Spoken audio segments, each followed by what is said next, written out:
नमस्कार साथियों, स्वागत है आप सभी के अपने YouTube चैनल में। साथियों, आज की क्लास करने से पहले मैं आपको कुछ बातें बताना चाहूंगा कि अभी दो बड़ी शानदार वैकेंसी आई है, जिसमें पहली वैकेंसी जो है वो एलबीएस की तरफ से आई हुई है, यानी नवोदय विद्यालय समिति लेवल 1 से लेकर लेवल 7 तक की बड़ी शानदार वैकेंसी नवोदय विद्यालय समिति में आई हुई है नॉन टीचिंग पोस्ट की। ठीक है, इसका वीडियो मैंने डाल रखा है, आप देख सकते हो। और मैं जितने भी साथी मेरा वीडियो देख रहे हैं उनसे मैं रिक्वेस्ट करता हूं कि फॉर्म जरूर भरना। सबसे बड़ा फायदा इसका यही है कि भर्ती कभी डिले नहीं होती, ठीक है, और सैलरी बहुत अच्छी रहती है। ठीक है, अब दूसरी बात करेंगे, पशुपालन निगम लिमिटेड की तरफ से भी एक वैकेंसी आई हुई है, उसका वीडियो भी मैंने डाल रखा है, वो भी आप देख सकते हो। ठीक है, दोनों ही नॉन टीचिंग की है और दोनों में ही आपको फॉर्म जरूर अप्लाई करना चाहिए। और जो वैकेंसी है 10, 12 ग्रेजुएशन सबके लिए है। ठीक है, चलिए अब हम बात करेंगे करंट अफेयर्स के बारे में और बताना चाहूंगा जो करंट अफेयर्स हम पढ़ा रहे हैं, हम इंपोर्टेंट क्वेश्चंस को लेंगे, ज्यादा क्वेश्चंस नहीं लेंगे। इस साल राजस्थान के अंदर 20 से 30 भर्तियां भी एग्जाम आपके पास होनी है, तो उनमें से ये क्वेश्चन डेफिनेटली आने के चांसेस रहेंगे। चलिए सर, पहला क्वेश्चन करते हैं कि देश का पहला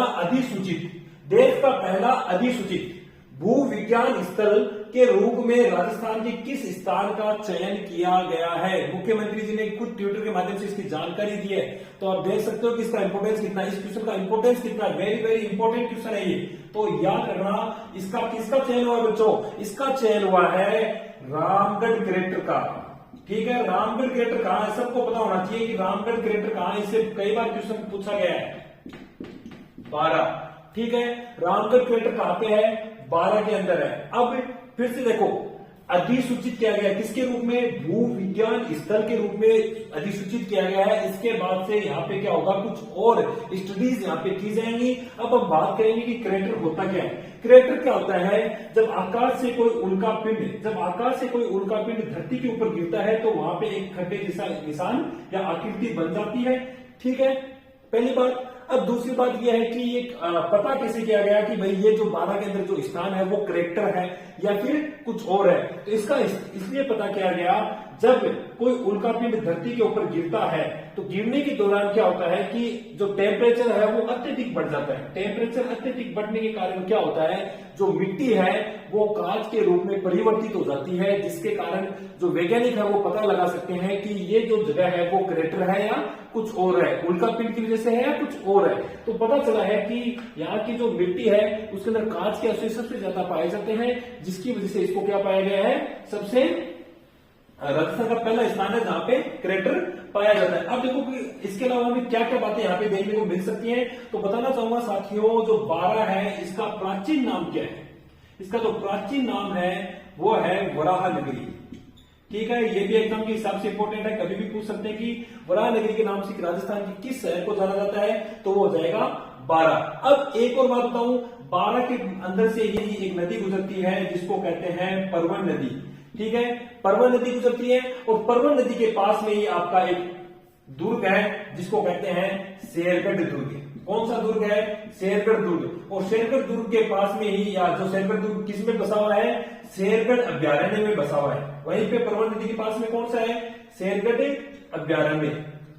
अब ये शेरगढ़ अभ्यारण्य क्यों इंपॉर्टेंट है? जेई के एग्जाम में आया हुआ है, जेई की एग्जाम में आया हुआ है और इसमें पूछा गया है कि सांपों का शरण स्थल या सांपों की शरण स्थली। ठीक है, ये आपको याद रखना है, यानी थे बटे गुम्बा जाओगे ना, कहे शेरगढ़ अभ्यारण्य, जनाब थाने सांप ही सांप दिखेगा, क्योंकि जो सांप ही बाकी शरण स्थली है शेरगढ़। ठीक है, तो याद रखनी है, रामगढ़ रिश्तेदारी मत कर देना, एक नाम याद रखना है शेरगढ़ अभ्यारण्य, जहां पे क्या मिलता है, सांप ही सांप मिलते हैं, इसलिए इसको कहा जाता है सांपों की शरण स्थली। दूसरा है शेरगढ़ दुर्ग, जिसका निर्माण किसने कराया था? शेरशाह ने करवाया था, ये भी आपको याद रखना है। ठीक है, ये तो हुई बात अपनी। तो ये जो क्वेश्चन है वो आया हुआ है जेई की एग्जाम में। एक और क्वेश्चन जो फर्स्ट ग्रेड में आया हुआ है वो भी करेंगे, इसी से रिलेटेड करेंगे, और वो क्वेश्चन कौन सा है, बड़े रहिए हमारे साथ। और साथियों मैं फिर कह रहा हूं, तैयारी करते रहो, तैयारी मत छोड़ो। इस साल बहुत सारी एग्जाम्स होंगी और बहुत सारी एग्जाम्स और आएंगी, देखना।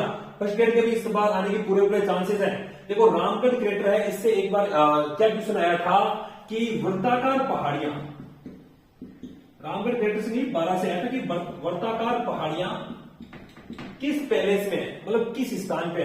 तो इसका उत्तर होगा आपका हाड़ौती, ठीक है, हाड़ौती प्रदेश। गलती मत कर देना, ये क्वेश्चन आया हुआ है आपके फर्स्ट ग्रेड में, ठीक है। तो कौन सी फर्स्ट ग्रेड में आया है ये भी मैं आपको बता देता हूं। ये आया हुआ है 2020 के, ठीक है। फर्स्ट ग्रेड 2020 के अंदर ये क्वेश्चन आया हुआ है कि वर्ताकार पहाड़ियां कौन से प्रदेश में आती हैं। तो उसमें ऑप्शन थे आपकी शेखावाटी, हाड़ौती, ढूंढाड़ी, इस तरह से, तो जिसका आंसर होगा हाड़ौती प्रदेश, ठीक है। चलिए और देख लेते तो क्वेश्चन इसमें है क्या, ठीक है। 2 क्वेश्चन तो मैंने करवा दिए हैं, चलो आप देखो। अब ये जो क्रेटर ना, क्रेटर, इसके पास में एक मंदिर है, बहुत फेमस है, भांडादेव शिव मंदिर।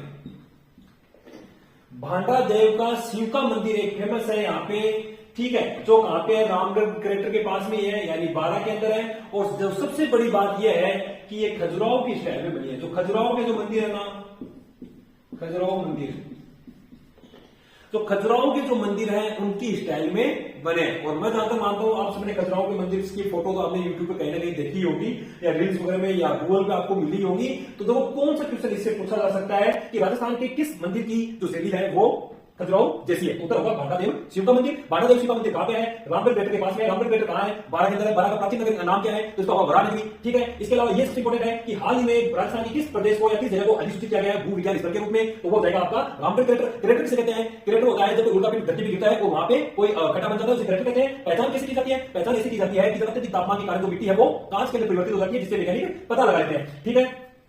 इसको क्या कहते हैं, रामगढ़ डोम भी कहते हैं, और रामगढ़ एस्ट्रोब्लेम भी इसको कहते हैं। रामगढ़ डोम लिख देता हूं, डोम, रामगढ़ डोम या एस्ट्रोब्लेम, रामगढ़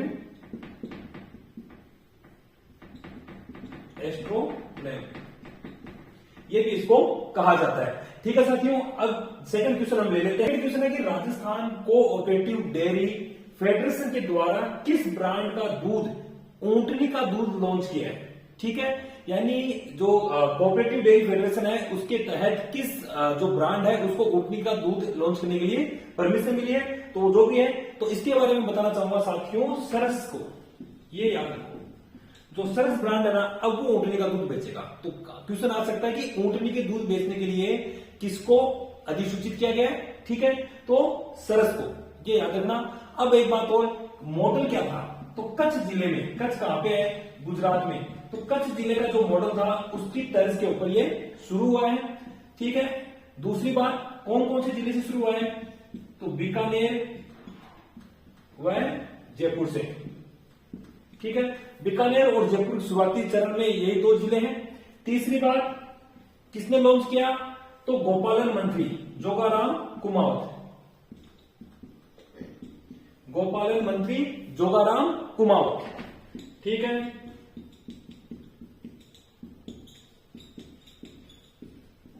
अब एक और इंपॉर्टेंट है, वो भी एग्जाम के अंदर आ सकता है। देखो एक प्राइवेट भी है, प्राइवेट भी एक डेयरी है, वह बेच रही है इन्हें, जिनको है बहुला नेचुरल्स, ठीक है, बहुला नेचुरल्स। अब इंपॉर्टेंट बात देखो, ऊंटनी का दूध क्यों जरूरी है, ऊंटनी का दूध अस्थमा या दमा, जिनका सांस की बीमारी बना, सांस खुले हुआ है, सांस रुकता हुआ है, तो बिकने जरूरी है ऊंटनी को दूध, ठीक है। लॉन्च कौन करेगा, सरसड़ा करेगा, ठीक है। क्या को तर्ज है, मॉडल कौन सा है, कच्छ जिले का मॉडल था, गुजरात बेच रहा है, गुजरात को देख के राजस्थान फिर से शुरू किया, पहले पहल की गई थी बट वो लागू नहीं हो पाई अच्छे से। बीकानेर व जयपुर शुरुआती चरण में। तीसरी बात, गोपालन मंत्री जोगाराम कुमावत ने इसको लॉन्च किया है, और प्राइवेट डेयरी पहले से है बहुला नेचुरल्स के रूप में, ठीक है। इतनी बातें हो गई, तो अब अपना तीसरा क्वेश्चन भी देख लेते हैं।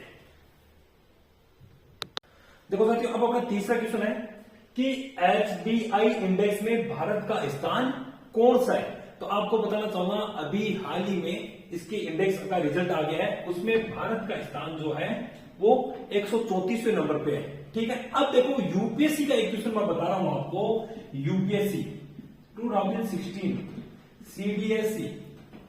सीडीएससी के अंदर आया हुआ था, मैंने खुद वो पेपर दिया था, उस दौरान मेरा ये सही हुआ था, और मैं एनसीईआरटी पढ़ के गया था, 7 या 8 क्लास की एनसीईआरटी में क्वेश्चन है भी कि एसडीआई इंडेक्स को जारी कौन करता है, तो एसडीआई इंडेक्स को जारी करता है यूएनडीपी। सभी जो भी इस वीडियो को देख रहे हैं प्लीज लाइक शेयर जरूर कर दो। मैं करंट अफेयर्स वही करवाता हूं जो एग्जाम में आने लायक है, और कौन कौन से क्वेश्चंस आगे वो भी मैं साथ साथ में करवाता हूं। तो यूएनडीपी जारी करता है, यूएनडीपी की फुल फॉर्म क्या है, यूनियन, ठीक है, नेशंस, ठीक है, डेवलपमेंट प्रोग्राम, यानी संयुक्त राष्ट्र विकास कार्यक्रम। तो यूनाइटेड नेशंस डेवलपमेंट प्रोग्राम, संयुक्त राष्ट्र विकास कार्यक्रम, इसको हम कहेंगे। अब दूसरी बात, कौन से साल का है ये जो जारी हुआ है, वो 2022 का जारी हुआ है, जो हाल ही में जारी हुआ है। नेक्स्ट बात, 2021 में इंडिया का कौन सा स्थान था, 2021 में था इंडिया का 135वां स्थान था। अब देखो, अगर आप यूपीएससी की तैयारी कर रहे हो या सेंट्रल गवर्नमेंट की कोई एग्जाम की तैयारी कर रहे हो, उसमें ये क्वेश्चन जरूर पूछा जाएगा कि एसडीआई कौन कौन सी चीजों को देखता है। तो एसडीआई जो है वो 3 चीजों को देखता है।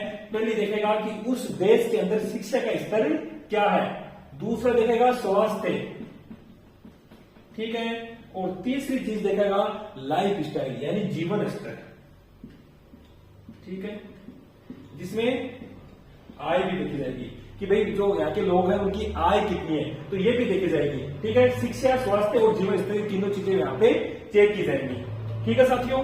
अब लास्ट एंड फाइनल क्वेश्चन अपना ले लेते हैं। देखो आया हुआ क्वेश्चन है, फिर कह रहा है यूएनडीपी जारी करता है यूनाइटेड नेशंस डेवलपमेंट प्रोग्राम, संयुक्त राष्ट्र विकास कार्यक्रम, और कुल कितने देशों के लिए जारी किया करता है ये, 193 देश इसके अंदर होते हैं, 193 देश इसके अंदर होते हैं, ठीक है। लास्ट एंड फाइनल क्वेश्चन लेंगे, ज्यादा टाइम नहीं लेंगे आपका। अपना नेक्स्ट क्वेश्चन देख लीजिए, लास्ट एंड फाइनल है।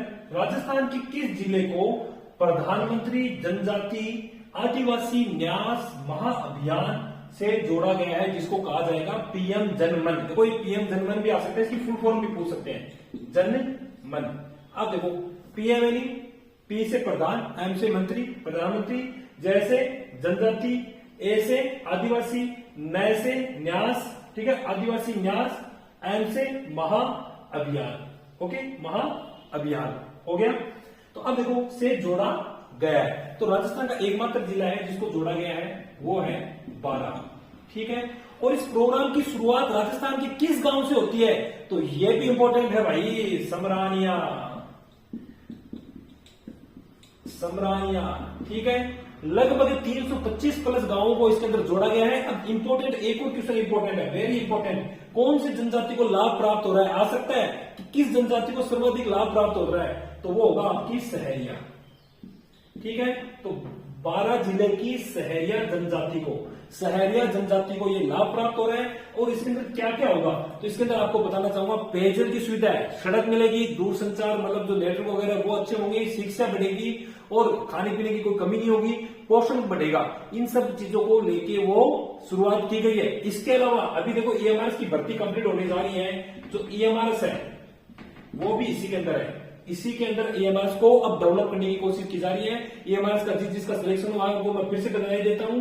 और एक और बात करूंगा कि इसकी शुरुआत कब हुई थी, तो 2023-24 का जो बजट था उसमें इसकी घोषणा हुई थी, और 15 नवंबर 2023 जनजातीय गौरव दिवस के दिन शुरुआत हुई थी। जनजातीय गौरव दिवस, जनजातीय गौरव दिवस के दिन की शुरुआत हुई ही 15 नवंबर 2023 का, ठीक है। तो 2-3 क्वेश्चन इंपॉर्टेंट ही दोबारा बता रहा हूं। जनजातीय गौरव दिवस कब मनाया जाता है, 15 नवंबर 2023 को मनाया जाता है। अब प्रधानमंत्री जनमन में किस जिले को लाभ प्राप्त है, 12 को प्राप्त है। 12 गांव के कौन सा, 12 का कौन सा गांव, 12 जिले का समरानिया गांव, ठीक है। और कौन सी जनजाति को लाभ प्राप्त हो रहा है, सहरिया जनजाति को प्राप्त हो रहा है। ईएमआरएस इसी में है। इसके अंदर आपको पेयजल की सुविधा, स्वास्थ्य, शिक्षा, सड़क, दूरसंचार, यानी कहने का मतलब है कि वो सारी फैसिलिटी प्राप्त होंगी जो एक मानव विकास के लिए जरूरी है। शुरुआत कब हुई, 15 नवंबर 2023, यानी जिस दिन जनजातीय गौरव दिवस मनाया जाता है उस दिन से ये शुरुआत हुई है। और देश के कुल 100 जिले इसमें चयनित किए गए हैं। पहले चरण में कितने हैं, 100 जिले, ठीक है। तो 100 जिलों को इसमें शुरुआत की गई है, ठीक है साथियों। अगर चैनल अच्छा लगे तो सब्सक्राइब जरूर कर देना और वीडियो को लाइक कर देना।